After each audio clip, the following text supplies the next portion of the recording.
Did you know that the Iron Lady of the 16th century, Queen Elizabeth I, who ruled an empire, commanded armies, and stared down the mighty Spanish Armada without flinching, could also chirp, bark, and crow better than any village rooster?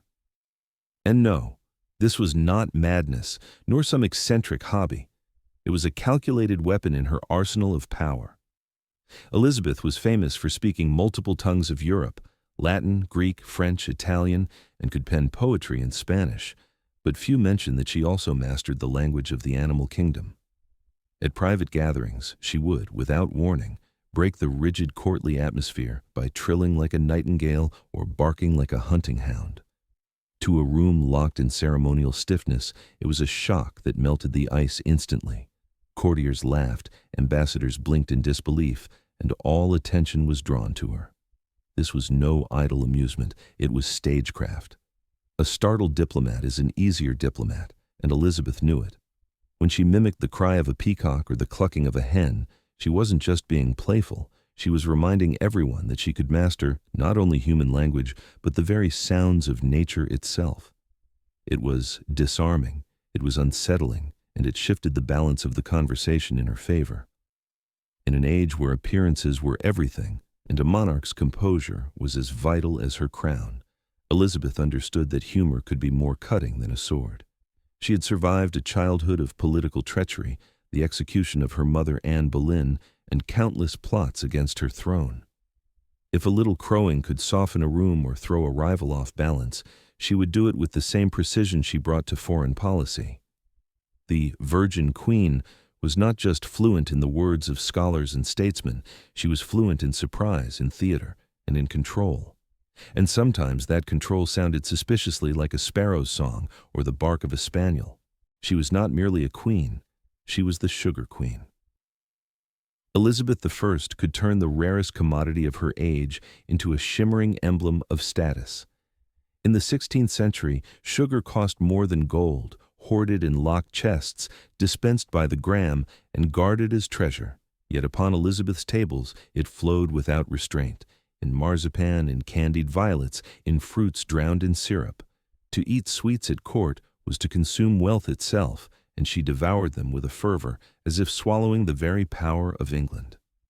The trouble was that dentistry of the era was a form of sanctioned torture, and the Queen's toothpaste, a sweet paste of sugar and herbs, was culinary sabotage disguised as hygiene. By the end of the 1590s, her teeth had blackened, many had fallen out, her speech had become unclear, and her breath a weapon of mass discomfort. One courtier, to persuade her to submit to extraction, famously had a tooth pulled before her eyes. Yet here lies the true absurdity. Rather than hide her ruined smile, Elizabeth made it a courtly fashion. Ladies of rank began smearing soot or charcoal on their own teeth to mimic her look. In Tudor England, decay itself became a badge of opulence. White teeth signified poverty and the inability to afford sugar. And therein was the essence of Elizabeth. She could transmute even her flaws into symbols of dominion. Her smile was no Hollywood fantasy. It was a political manifesto, and if that meant parading a mouth that resembled a deserted graveyard, so be it. Among the many peculiarities of Queen Elizabeth I, one deserves a place of honor in the annals of absurdity: the act of cleaning her teeth with sugar. In an age when even commoners understood that salt, ash, or herbs could preserve dental health, the ruler of the greatest maritime power of her era chose the exact opposite. Her so-called toothpaste was a sweet paste of sugar blended with aromatic herbs, the equivalent of attempting to scrub a greasy pan with fresh butter. Predictably, sugar clung to her teeth like a loyal courtier, providing a lavish banquet for the bacteria that waged constant war upon her gums. The enamel thinned, the gums inflamed, and each tooth became a besieged fortress under relentless attack. By the end of the 1590s, chroniclers recorded that the Queen's smile increasingly resembled a battlefield on which decay and infection were clearly gaining the upper hand. Yet, as always, Elizabeth possessed the uncanny ability to transform defeat into a badge of sovereignty. She refused to abandon her sugary paste, perhaps believing that its fragrance must outshine every other consideration, perhaps bound by a habit no physician dared to challenge, Or perhaps simply because surrendering sugar would have felt like surrendering the crown itself. How many teeth this indulgence ultimately cost her remains unknown, but one truth endures. No diplomat who stood close enough to witness her smile ever forgot that in England, power was sweet, even when it reeked of rot. And here lies the most remarkable twist. Her courtiers, far from recoiling in horror, embraced the fashion. Ladies of the court began to stain their own teeth with soot or charcoal, imitating the royal decay as a mark of refinement, proof that they too could afford to eat themselves into dental ruin. Thus, the very rot that should have been a private embarrassment became a public emblem, a grotesque jewel in the crown of Tudor vanity. Elizabeth, ever the master of image, understood that appearances were not about perfection, but about dominance. If her blackened smile could command the gaze of a kingdom, then it was not a flaw, but a weapon. And perhaps, deep down, she savored the private joke that the very substance destroying her teeth was also the one cementing her image as untouchable, radiant, and unquestionably regal, proof that in her world even decay could be dressed in velvet and called majesty. In Tudor London, it was not the gleam of a white smile that defined status, but its exact opposite.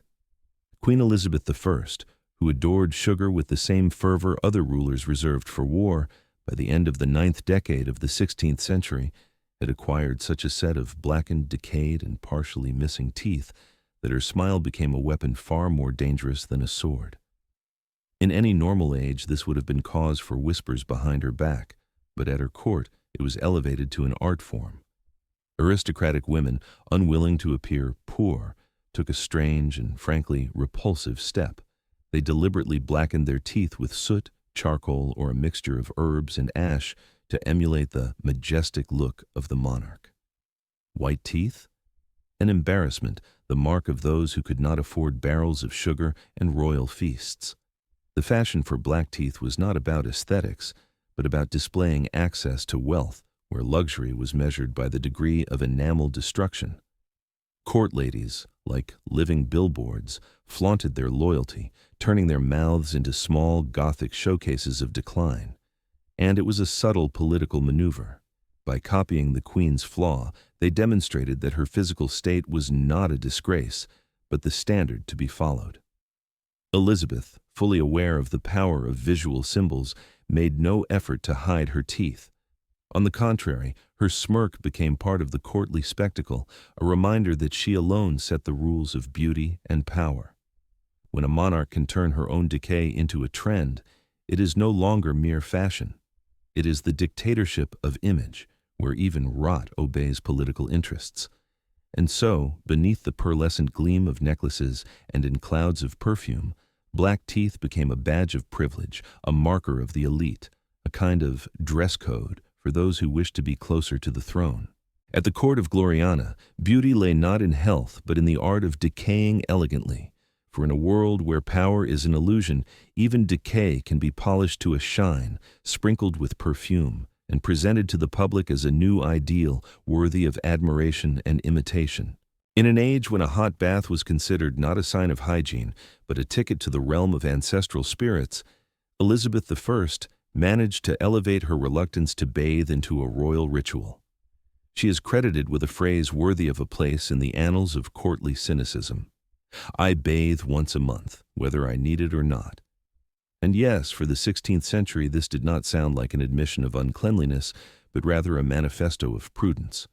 Water, according to the beliefs of the time, was a treacherous substance. It opened the pores, let out vital forces, and allowed into the body everything from drafts to the plague. Bathing was therefore seen almost as an intimate surgical procedure, requiring the logistics of an entire army of servants and the moral readiness to confront one's own body face to face. Elizabeth, whose power rested on the illusion of eternal youth and infallibility, understood that burying herself in a tub was not merely a risk of catching infection, but the danger of washing away the carefully applied layer of political makeup. Instead of soap and water came multiple changes of linen shirts each day, fragrant vinegar rubs, and clouds of rosewater lavishly applied by her ladies-in-waiting. The bath itself, A wooden, cumbersome affair filled with water heated in copper cauldrons was a theatrical production. Dozens of buckets, 3 maids, 1 overseer of the process, and a collective sigh of relief when it was over. Naturally, such spectacles were rare. It was far easier to smell of lavender and saffron than risk falling victim to bad air invented by physicians. Thus, in a world where cleanliness was measured not by frequency of bathing, but by the thickness of perfume, the Queen turned her anti-water stance into a symbol of power. And if it meant ostentatiously avoiding the bath, leaving water to the commoners and the reckless, so be it. For nothing smells as sweet as a carefully engineered illusion, especially when it is drenched in scents capable of masking the odor of any sin, any weakness, and perhaps the very truth about how power itself truly smelled. In Tudor England, bodily cleanliness was not a matter of soap and water, but rather a magical performance of self-deception, and Queen Elizabeth I played it with the brilliance worthy of a Shakespearean stage. Instead of allowing water to defile her royal skin, she dressed in linen undergarments, changing them more often than some courtiers changed lovers. Linen, according to the physicians of the time, was not merely cloth, but a living filter capable of drawing from the flesh dirt, toxins, and perhaps the remnants of conscience itself. Each change of clothing was a ritual, as though the Queen were shedding not only sweat, but also the evidence that she, like all mortals, was subject to biology. Maids swiftly removed one layer, dressed her in another, while in the air lingered the aroma of rosewater and vinegar, mingled with the faint but unmistakable scent of old sweat that no change of shirt could truly erase. The linen, steeped in sweat and perfume, was sent to be washed, more precisely soaked and wrung out, for to call it laundering in the modern sense would be generous. All of this was presented as a mark of refined hygiene, though in reality it resembled an attempt to clean smoke from a chimney simply by changing the curtains. Elizabeth, a master of visual propaganda, understood that the sight of fresh, immaculate linen upon her body made a far greater impression than a bath, which demanded nakedness and risked destroying the carefully applied political makeup. The white fabrics cascading from beneath heavy gowns were for her what gleaming armor was for a knight, a symbol of status, not functional protection. This cult of linen was not mere whimsy, but part of a carefully constructed policy. The Queen did not wash, yet appeared clean. She did not cleanse her body, but she cleansed her image. And if it required turning bedsheets into a weapon of mass deception, she did it with an icy smile. Thus was born the myth of the monarch's cleanliness, which smelled not of freshness, but of the cleverly disguised inevitability of human nature wrapped in white, innocent deceit. And the older the Queen grew, the more costly this linen magic became, not only in gold and perfume, but in the painstakingly crafted lies upon which the very crown itself rested. In Tudor England, a full royal bath was not an act of hygiene, but almost a political upheaval, and Elizabeth I turned it into a spectacle on the scale of a coronation. The wooden tub, bulky and creaking, stood in the center of her chambers like a throne, but to fill it required an entire army of bucket brigadiers, stoking fires and hauling boiling water from the kitchens through icy corridors. Preparing for this water ceremony took more time than assembling a war council. Dozens of servants, coordinated like a regiment, ensured the water was hot enough but would not scald her royal feet, that the tub was lined with fresh cloth, and that the room was filled with the scents of roses and lavender to mask the smell of damp wood and old stone walls. Meanwhile, the Queen could calmly ponder diplomatic intrigues or plan the execution of another unlucky favorite, for in her world, both death and a bath demanded the same meticulous care. When everything was ready, the undressing began, more like removing armor from a general, layer after layer, gown after gown, until at last the body was revealed, pale and untouched by sunlight. The attendants, like participants in a secret rite, averted their eyes, for in the Tudor era, the monarch's nakedness was not just intimate, but almost sacrilegious. And finally, the moment of truth. Elizabeth lowered herself into the water, as if stepping onto a battlefield where the greatest enemy was not Spain but the liquid itself, believed at the time to open the pores and invite disease. The bathing never lasted long, not because the Queen was in a hurry, but because so much effort had been spent in preparation that each extra moment in the water seemed like blasphemous extravagance. When the ceremony ended, the tub was emptied, the water cooled, and the queen was once again wrapped in layers of clean linen and velvet, leaving behind the sense that something historic had just happened. The irony was that the entire grand operation had about as much to do with actual cleanliness as a parade does with real war. More glitter, more showmanship, and exactly zero chance that the world was any cleaner afterward. In an age when beauty was a political weapon, Elizabeth I chose the most sophisticated and slow form of suicide imaginable, and she did it with such elegance that her enemies would have applauded if they had known the price she was paying for her divine appearance. Her legendary white face had nothing to do with innocence or freshness. It was the work of a lethal blend of lead and vinegar known as Venetian ceruse. Layer upon layer, she applied this poisonous mask, beneath which her skin cracked, festered with sores, and lost all living warmth, turning into fragile porcelain veined with fissures. The crimson lips that dazzled diplomats and drove poets mad were painted generously with cinnabar, rich in mercury, and every smile meant another microdose of slow poison entering her blood. Her contemporaries marveled at her everlasting beauty, unaware that this eternity was purchased at the cost of headaches, trembling hands, hair loss, and a creeping madness. Elizabeth did not merely paint her face. She was building a political fortress out of toxins, where every stroke of the brush was a brick in the wall, separating reality from the image. To abandon her cosmetics would mean revealing wrinkles, blemishes, and the mortal fatigue that would expose her as nothing more than human. Instead, she chose to die standing, with a flawless white mask and blood-red mouth as symbols of the power bought with her own flesh. Her court painters obeyed strict orders: no natural light, no truth on canvas, only stylized eternal features repeated from portrait to portrait. It was said that in her later years her face had become so fragile that a mere touch could break it like a dry eggshell. And yet, even then, she continued to apply her deadly makeup every day, as if signing her own death sentence in beautiful letters. Elizabeth understood. The throne belongs not to the one who lives the longest, but to the one who looks undefeated the longest, even at the cost of life itself. In an age when the portrait was the only means to immortalize a ruler's image, Elizabeth I turned painting into a finely tuned weapon of mass deception, aimed squarely at both time and common sense. Her court was a kingdom of prohibitions, and the most sacred of these concerned truth on the canvas. Any artist reckless enough to depict wrinkles, dark circles, sagging skin, or even the slightest sign of human frailty risked not only his career, but in more than one whispered case, his freedom and safety. The orders were not merely clear, they were absolute.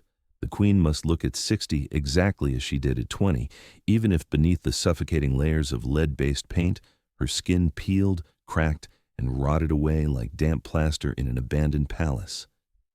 Within the royal workshops, templates of eternity were guarded as state treasures, perfected, idealized images approved by Elizabeth herself, endlessly copied for decades, altered only in dress, jewels, or background scenery. Thus, the people saw not a living sovereign, but a mythic being, an eternally youthful virgin with skin white as bone dust and eyes that dared death to touch her. Those few who saw her bare face without the armor of cosmetics knew the brutal truth. A mask of poison had eaten her, leaving sores, discoloration, and the hollowed contours of a body under siege. Yet on the canvas, every flaw was obliterated, smoothed into the fantasy, because history, it seemed, was terrified of admitting that even monarchs decay. Painters, fully aware of the stakes, worked not as witnesses but as accomplices in an elaborate fiction, polishing reality into a state-approved mirage. Even in her final frail years, when her walk slowed and her once commanding voice frayed to a whisper, portraits continued to show her blazing with ageless beauty, as if Venus herself had descended not to love but to rule. It was propaganda at its most cunning. Elizabeth sold her people and the watching world not the truth, but a perfected emblem, an immortal mask more enduring than any crown. And in that grand lie was a power no army could rival, for a nation convinced its queen was untouched by time would never notice when the woman vanished, replaced entirely by the ghost she had painted herself to be.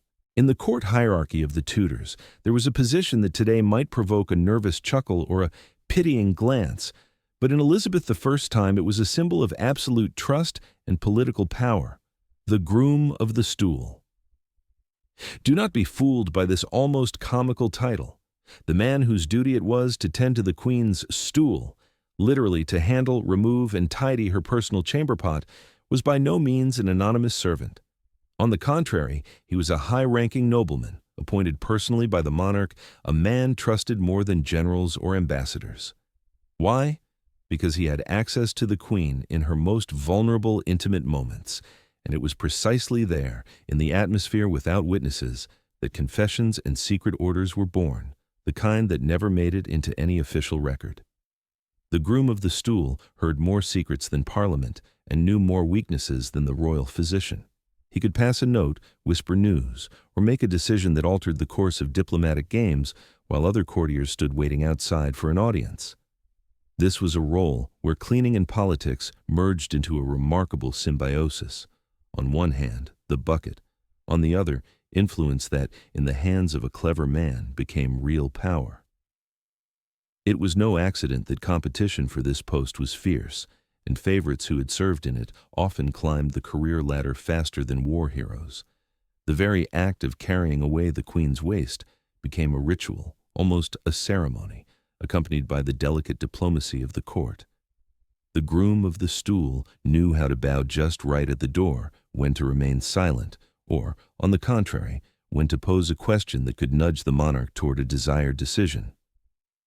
You could say he was the most influential chambermaid in history, a man who held in his hands not only the royal chamber pot, but also the fate of an empire. The irony was that those who mocked the post often found themselves politically dependent on its holder. In the end, in Tudor England, power was determined not by who spoke the loudest in the council chamber, but by who stood closest to the throne, especially when the throne was, temporarily, a small carved cabinet with a lid. In an age when England boasted of its naval power and colonial ambitions, its monarch lived by a principle that would make a modern dermatologist weep: water was the enemy, scent the salvation. Elizabeth I elevated the rejection of soap and water into a royal strategy, dousing herself in rose water, rubbing her skin with lavender vinegar, and cloaking herself in clouds of spice as if she were preparing not for court, but for a market stall in Constantinople. She wore pomanders, elegant orb-shaped containers stuffed with herbs and resins, against her chest like talismans warding off the stench of reality. In truth, she was less a woman than a walking aromatic cabinet, a portable apothecary in a jeweled gown, with notes of clove, rosemary, and the faint, unavoidable undertone of a body that hadn't seen anything cleaner than perfume for months. Courtiers learned to treat her scent as part of royal protocol. Approach within 3 steps, and you risked being struck by an invisible yet overwhelming wall of fragrance. In summer heat, the air around her was said to resemble a perfumery after a fire, dense, choking, expensive, and tinged with something undeniably human. Yet in those days, aroma was a badge of status, and the smell of a clean, unadorned body was almost a social insult. She gifted her favorites with perfumed gloves, steeped in the same essences she wore, as if handing over not just a token of affection, but a fragment of the carefully constructed myth of the untouched virgin queen. Her fragrances were not chosen for pleasure alone. They were a weapon, a form of invisible armor. They kept people at a controlled distance, commanded awe, and reminded everyone that they stood before not a mortal woman, but a living emblem of power. Even her clothing was part of this olfactory fortress, heavy layers steeped in oils, stitched with handkerchiefs saturated in scent. By the end of her reign, the cloud of fragrance was as much a part of her as her crown, a constant haze that blurred the line between flesh and icon. Some whispered that even death itself hesitated to approach too closely for fear of drowning in that intoxicating, suffocating haze. In Elizabeth's world, perfume was not hygiene. It was sovereignty in liquid form, bottled control spritzed onto silk and skin, a declaration that reality could be masked. and that the myth of the queen would always smell sweeter than the truth. When you are a monarch and half your power rests on the myth of eternal youth, while your own hair begins to abandon your head faster than lords flee a lost battle, you have no right to modest solutions. Elizabeth I had neither the time nor the inclination to accept the truth that lead-based cosmetics and age were turning her once thick mane into pitiful patches of parchment skin. And so, wigs took the stage, not just an accessory, but a strategic weapon, armor made of hair, spritzed with expensive perfume to mask the scent of years-long captivity beneath lace and curls. Fixed in place with egg white until they were as hard as masonry, they transformed her head into an impregnable fortress where each strand was a soldier and every curl a line of defense against reality. Beneath this architecture of borrowed hair lay a truth no one was meant to see. Skin burned by toxic makeup, barren patches devoid of hair, scars politely omitted from the chronicles. The wig allowed her to control the gaze of subjects and ambassadors, giving them not even the faintest hint that the queen beneath it was mortal. It was part of a larger ritual, along with dresses as heavy as armor, and a face smothered in lead-based paint that cracked by evening but never, ever, in the public eye. For Elizabeth, this was not fashion. It was a form of power. The wig dictated the rules of the game, forcing everyone to look where she wanted and believe that her appearance was her choice, not the whim of circumstance. Even her closest attendants knew that to see the queen without her wig was akin to trespassing into the Holy of Holies, a transgression that could cost you your career or your head. The legend of the Virgin Queen demanded sacrifices, and she made them daily, beneath a layer of scented curls turned into a wall between her body and any prying eyes. In the end, in politics as on the battlefield, armor is always necessary. Only in her case, it was made of silk ringlets, not steel. In the final years of her life, Elizabeth I turned the battle against time into an almost religious cult in which her greatest enemy was not Parliament nor foreign powers, but her own reflection. Mirrors vanished from her private chambers as if they were not household objects, but portals to hell through which the horror of old age could invade her world. Painters admitted to portray her received instructions that read more like wartime orders: no wrinkles, no sagging skin, no faded eyes, only the idealized image of the eternal Virgin, copied over and over again with nothing altered but the costume and the backdrop. Any attempt to deviate from this canon risked not just losing one's position, but political ruin. Elizabeth understood that her face was not a personal trait, but a state emblem, and reality had to be sealed away under layers of falsehood, like the crumbling wall of an old castle hidden beneath fresh plaster. In public, she appeared with a perfumed walking stick, not so much a support for her body as a theatrical prop, subtly signaling the distance between her and her subjects. Raising it to her face, she could shield herself from unpleasant odors or unwanted questions, while also underscoring that the space around her was sacred ground into which no ordinary mortal had the right to intrude. The cane exuded a complex bouquet of scents: rosemary, lavender, amber, a mixture designed not to charm but to overpower. People approached her not as a woman, but as an icon to be seen from afar and never touched. She, in turn, avoided any moment that might shatter this carefully built facade.